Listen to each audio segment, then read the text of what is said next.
What's up, everybody? Welcome back to ThwakJak Productions. This is the second video today. Yes. We're on a roll. I don't know if they're all going to be released in one day. Yeah, but we are filming them in one day. Yes, that's why we are wearing the same clothes in every video today. If you were curious. Yeah. we're not just slobs and stay in the same clothes all day or all week. Sometimes. We have other lives. So we are pretty entrenched in the WandaVision TV show. I know that if you listened to us on our last podcast, we were behind. Yeah, we had to talk from episodes 1 to 6. Yes. There was a lot to fit in there. Yes, and this past Friday, we got WandaVision episode 7. Yeah, which is, I think, probably one of the most exciting episodes yet so far. Yes. I don't think it's my favorite episode of the season. No, by no means. But it did drop a lot to set up the rest of the season. Mm-hmm. Some reveals happen towards the end, and I mean, there's kind of a reveal. Yeah, albeit not the most exciting of reveals, but yeah, it's still fun to watch. Yeah, we kind of get another reveal about 6 minutes before the end of the episode with another character too. So it's exciting, but there's a lot to anticipate for the rest of the season, which is 2 episodes. A lot of people were thinking that this episode was going to be an hour. Ended up only being 30 minutes, and then hopefully the next 2 episodes. Yeah, and they didn't reveal the aerospace engineer that they've been talking about either. So we'll jump right into it. The beginning of the episode, we see Wanda. Well, do we get the theme song first? No, I don't. Or is it after? I think it's after. We basically see her waking up in bed, and then concurrent to that, she's talking into the camera like an episode of Modern Family or The Office. Yeah, and by the way, this whole episode is basically like built around that whole Modern Family, like modern sitcom. Yeah, thing. Like The Office, 2000 to 2015-ish kind of feel with the handheld cam work and shit like that. Yeah, and it's the episode that I would say used its era the best and the most. I'd have to agree. Just because, like, you would see a few tropes from eras in the older episodes, but it would just be like a wink and a nod, and then they'd move on to just exposition and dialogue. Yeah. This one was just very heavy into that. I think it was partially because they were trying to distract you from everything else that was going on. Yeah, and it almost, like, in a way, kind of like offsets the themes and the stuff that's actually going on. It's like shot in a very comedic sort of way. Yeah. But what's going on is kind of dark. Yeah, because like we were saying, like when it jumps to that concurrent of her talking to the camera, she's like, oh, who hasn't expanded the hex and like whatever in a day? Like, it's just a normal thing. Yeah. She's like, I'm going to punish myself by giving myself a quarantine-style staycation. Yeah. And I was like, that word doesn't feel good. And then we jump back, and she's in bed. Her kids are trying to wake her up. Billy's having a really hard time because he keeps hearing her thoughts, and they're just going crazy. And and he's saying there's a lot going on in his head. Yeah, and I think it's because he can hear everything that's in her head, and she has everybody else in her head because she's controlling them. Yep. And she just seems drained. Like, using that much of the like expanding the hex that much took that much more out of her. So she's just drained, and she doesn't have energy to do anything but that now. Yeah, and when she decides to get up, she throws the covers off, and she's still in that throwback Scarlet Witch getup. Yeah, I was thrown off at first because I don't remember the leggings being like purplish pink, but the rest of it I was like, yeah, I remember that costume. So she basically just did what she did at the end of episode 6 and just like went straight to bed. Yeah, and drained. Didn't even go grab Vision. No, like, just left him laying in the field. Yep. Like, that shows you how tired she was, because at any other point you can be sure she would have like gone and picked him up and brought him back. Yeah.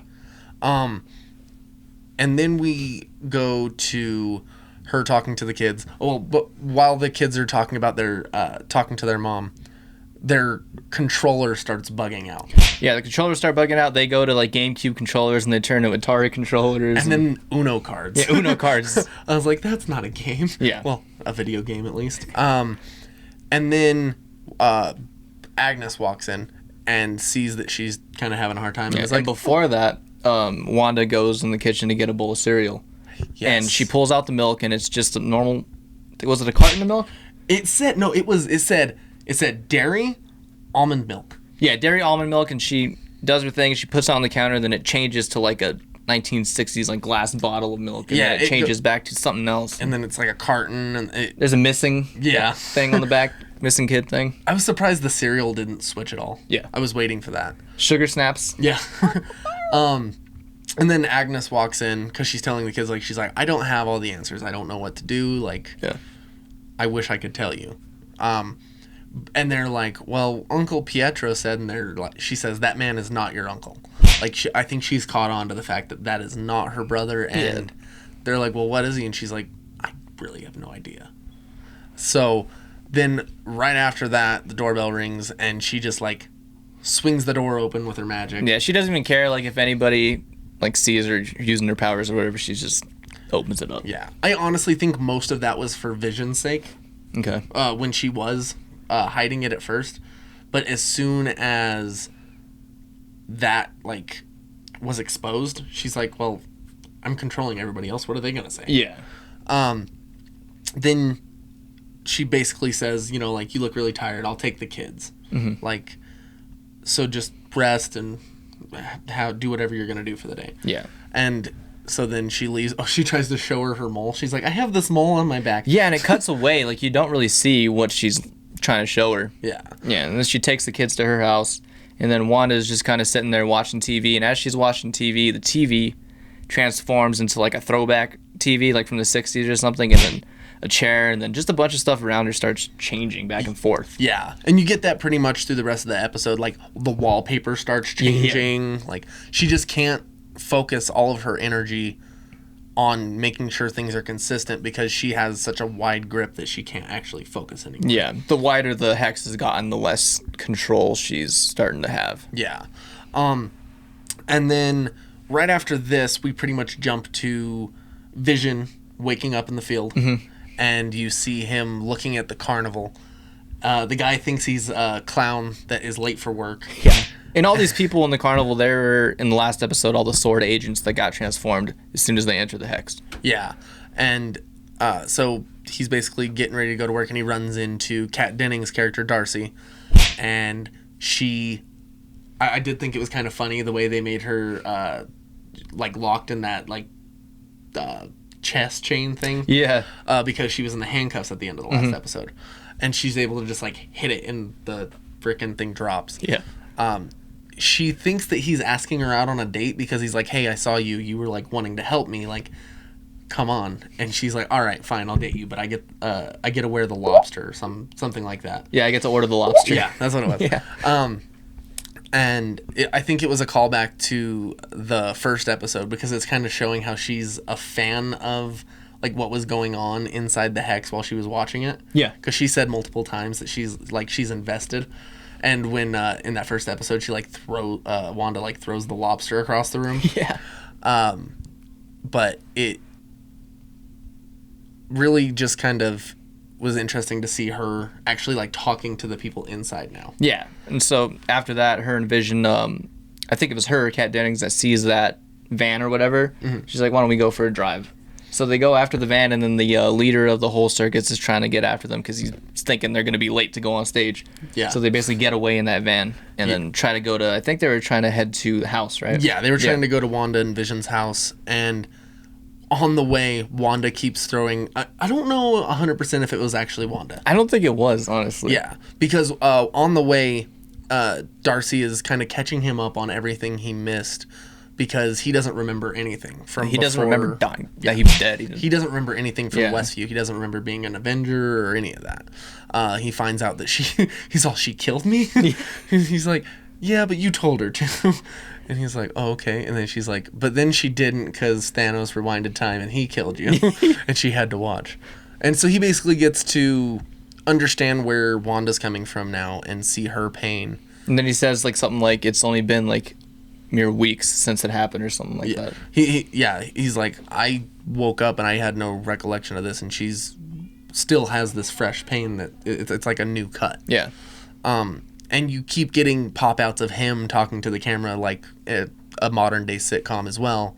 And it gets to the point where, like, after they've been delayed multiple times by random streetlights in the middle of the boonies. Yeah, and then the whole construction crew comes along. And then the kids come along and, like, they have, like, all the crossing guards and everything. Like, a line of, like, 120 kids. It's ridiculous. And he's like, it appears Wanda's trying to do everything she can to make me not come home. Yeah. And the reason I say I'm not 100% sure whether or not it was Wanda is, A, her control level at this point, and the reveal at the end. Does Agnes know that Vision was starting to catch on to stuff? I think so, because we also find out in this episode why he started to catch on to things. Yeah. Which we'll get to in just a moment. But, like, at one point, Vision is even like, I don't even know why I'm talking to you guys. And then he, like, flies off to the house, and that's the last we really see of him in the episode. Yeah. While at the same time, you have Monica on the outside trying to find a way back in. Yeah, and they finally meet up with a group of people that they were heading to. Her contact. Yeah, her contact. And they have this sort of like space vehicle, basically, that they think is like the strongest vehicle they have, and it'll go through the hex no problem. Yeah, it looks like a Mars rover or like a moon rover or something like that. Like, it's really cool. Will say the scene did piss me off, though. Like, so many teases to make me think that, oh, we're getting Reed Richards, and no like name for the contact. It was just always we got to meet up with this contact. Well, and I don't even think that was the aerospace engineer she was talking about at all. Yeah, probably not. So it didn't really matter. Right before this scene, we did get a scene with Tyler Hayward basically talking about how they need to get in. Yeah. But I don't know what really significance that had to this episode. It didn't really feel like it changed anything. No, it was just kind of put in there for whatever reason. Yeah. Just to remind you that he exists, I think. Yeah. So you have Monica kind of explaining that this cataract thing was like a code word that Hayward sent over an email to Vision in episode 2, I want to say. I think so, yeah. While he was at work, and it is what snapped him out of Wanda's hex. It's something that while they were doing experiments on Vision, they kind of implanted into him to where they could snap him out of whatever. I don't know how they predicted this would happen, but, you know, I think it's because they were trying to replicate him and wanted a failsafe to turn him off. True. So, at least logically, that kind of makes sense. But then you have Monica talking to these people, and she takes the rover, she gets in the spacesuit, and she tries to go through. And it's just, like, resisting the whole time. Yeah. And eventually it just starts, like, going up in the air vertically. Yeah, so she has to evacuate the vehicle, and the front half turns into, like, a Corolla or something. I think it was, like, a minivan. Was it? Yeah. It looked stupid. Yeah. Because it was, like, half car, half rover. Yeah. And she, for some reason, is like, you know what? I'll just make it on my own. I'll run through. And everybody's like, are you fucking stupid? You saw what it just did to the vehicle. She wanted to play hero in that moment and just like dip right through it. Yeah. So she just marches on through, and you kind of see her body like separating, and she has to like kind of like pull herself together to get through to the other side. And there's a bunch of different voices going on too. Yeah. At the same time. I feel like I have to watch that part again to see what all was really going on there. Just because I was kind of like, oh shit, she's getting her powers. Like, that's all I was thinking. I wasn't like trying to pay attention to the words going on. And she comes out, and she has these like bright blue eyes. Yep. And then you realize she has her powers now. Yeah. She's like officially Photon or Spectrum or whatever you want to call her. Yeah. So it was kind of exciting to see that. You don't really get to see her use any of her powers, but you got to see her like have this weird like ultraviolet type of vision. Yeah, and you do see like a glimpse of the powers, I think, when she finally reaches Wanda's house and Wanda sees her, kind of levitates her up into the air and tries to throw her down, but she does this superhero landing thing, and there's like these blue shit that comes out. Yeah, it looks like it like softened her landing. Yeah. It's interesting. I'm really curious to see how they portray her powers, because I don't actually know what her powers are. Yeah. I just know the superhero name attached. Yeah. It's either Photon or Spectrum, and I'm curious if they stay with Photon, because they've already confirmed that to be Maria Rambeau's name in the show with that placard. So we'll see where that goes. So yeah, she basically runs to Wanda to try to let her know, like, Hayward is trying to basically kill you and sabotage all this. Like, he's behind Vision, finding everything out, and, like, I'm not trying to hurt you. Like, we can work together to where he doesn't, like, end up taking you out. Wanda's not hearing any of it. Yeah, no. Like, immediately launches her out of the house and ready to fight. And when it seems like she's starting to finally get through to her, then you have this, what almost feels racial interjection by Agnes, because like the way she talks to her almost feels demeaning. Yeah, I can see that. She calls her does she call her lady or miss, or the way she talks lady. to her, yeah, she's like, you're not welcome.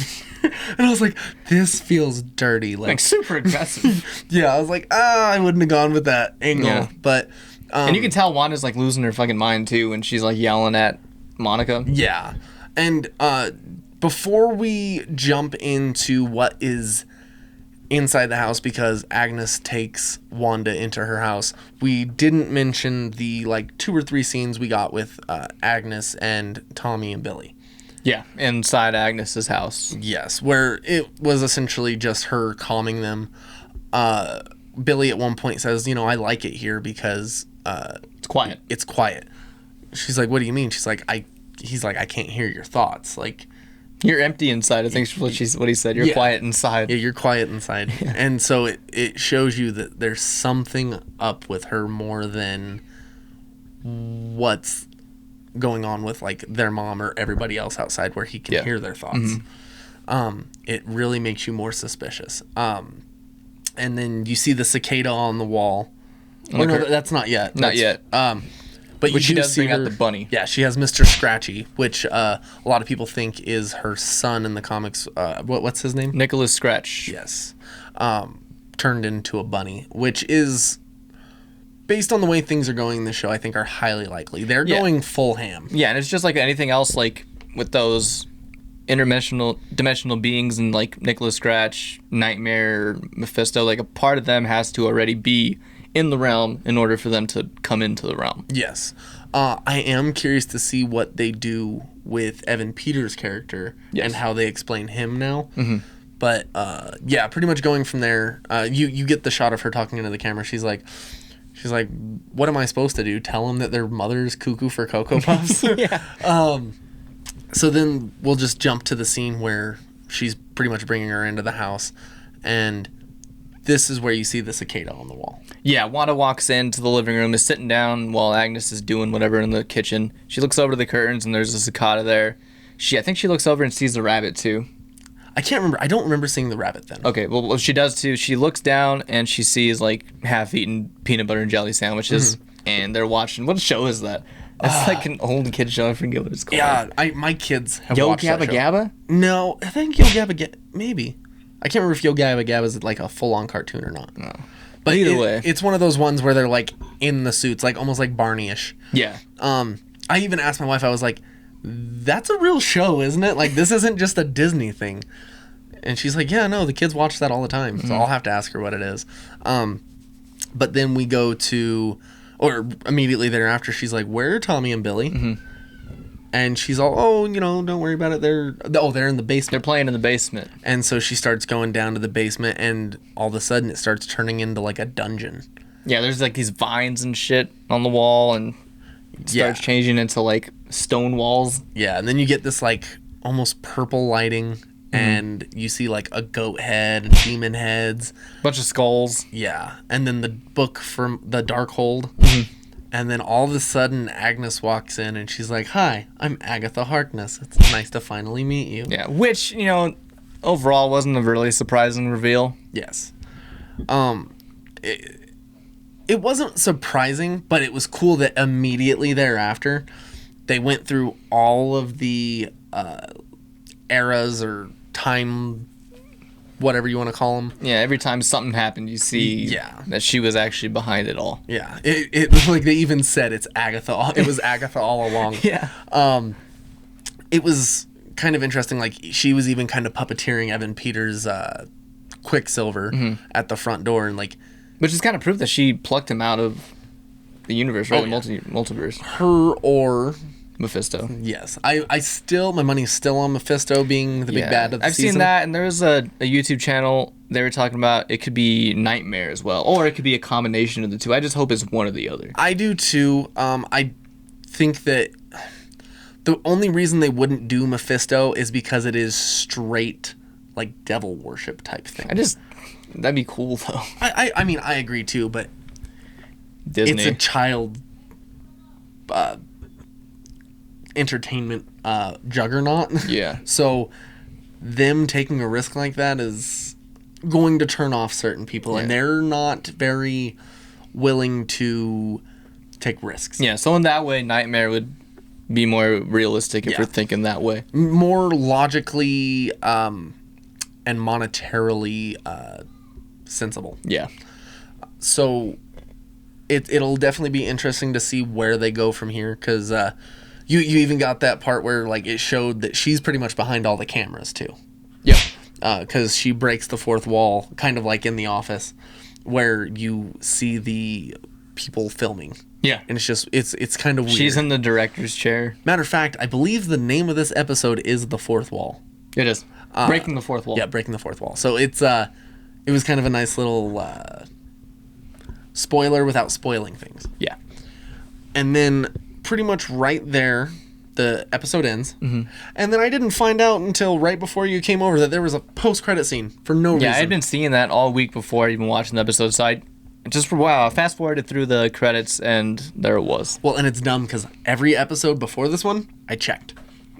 I was like, oh, like, I'll stick around and I'll wait. And then I was like, I do this every week. After 6 weeks, I'm not going to get a thing. Yeah. And, of course, so you have Monica Rambeau basically trying to peer in and peek into the house of Agnes, or Agatha Harkness. She finds the cellar doors on the outside. Yes, and then she opens them up, and Evan Peters, what is his exact word? Snooper's gonna snoop. Yeah. And then it just ends. Yeah. So, which, to me, that didn't really need to be an end credit scene. It's like 18 seconds. Yeah. Just put it at the end of the episode. Yeah. Or honestly, that could have gone right before Wanda found out, in my opinion. Yeah, could have. Like, while she was going into the basement. Mm-hmm. But, I mean, overall, I was happy with the episode. It definitely got me thinking for the future. There's a lot of things that they can do, and I watched Paul Bettany's interview where he basically says that he's still looking forward to that, like, legendary actor to come in and that he can play across. Yeah. And my money is that being the Mephisto character. Yeah. And with them kind of exposing Agatha Harkness here, it kind of leaves the door open to have some even bigger reveals in the last 2 episodes. Yes. And I think that, like, if I'm just theorizing, I think that Agatha is trying to bring, like, her lover back, which will end up being Mephisto, and she's pretty much willing to go to the same lengths that Wanda has been willing to go to. Which bring she's back been Vision. alluding to that the whole show. She's always talked about her husband Ralph, and you've never seen him. Yeah, not at all. So I think it's just a matter of time. And my money will be on Mephisto, especially because in the comics, she's the one that basically helps make Tommy and Billy out of a portion of Mephisto's soul. Yeah, which is why in was it the Halloween episode? Was that the last episode? It was. Yes. Yeah, in the last episode, Quicksilver told the kids, Raise hell, demon spawn. Yeah, so that was the hint to that. Yeah, I'm definitely excited, and I mean, I can theorize all day. Like, the one thing I will say I want to throw out, just because I haven't seen people say it directly, because everyone's like, oh, how are we going to get mutants? And the primary storyline that this is kind of all based off of is House of M, where WandaVision says no more mutants, and like 98% of mutants like disappear. Yeah. This would obviously have to be the opposite, because mutants don't exist in the MCU yet. She's basically creating them now. Yeah. With Monica Rambeau. And I think that the show is going to explain that certain people have genes that X-genes. that can be mutated. And that, like, yes, sure, crossing through the hex multiple times might change you, but with those X genes, it might take one pass, like, of her expanding it, to start everything. Yeah. I know a lot of people were like, so every mutant's going to be from New Jersey? Like, what the fuck? I think that at one point she's going to try to expand the barrier so far that it, like, encompasses the world, and then it just, like, shuts off. So everyone gets touched, and that will kind of... There's mutants out of that. Yeah. That's the only logical way I can think of, like... Well, logical in the way that they've set everything up. Because obviously, it's not realistic. Yeah. But logically, like, the way they've set this world up and all the rules, that is what makes sense to me. Yeah. So, we'll see how wrong I am next week or the week after, and we'll go from there. And we'll try to do one of these videos for the next 2 episodes. Yeah, and then we might even make a overall series breakdown video, too. Yeah. So, you never know. And then... depending on our feelings on Falcon and the Winter Soldier, we'll try to do it with that as well. Maybe. Yeah. I mean, I'm excited, but I'm definitely have been anticipating this show a lot more. Yeah.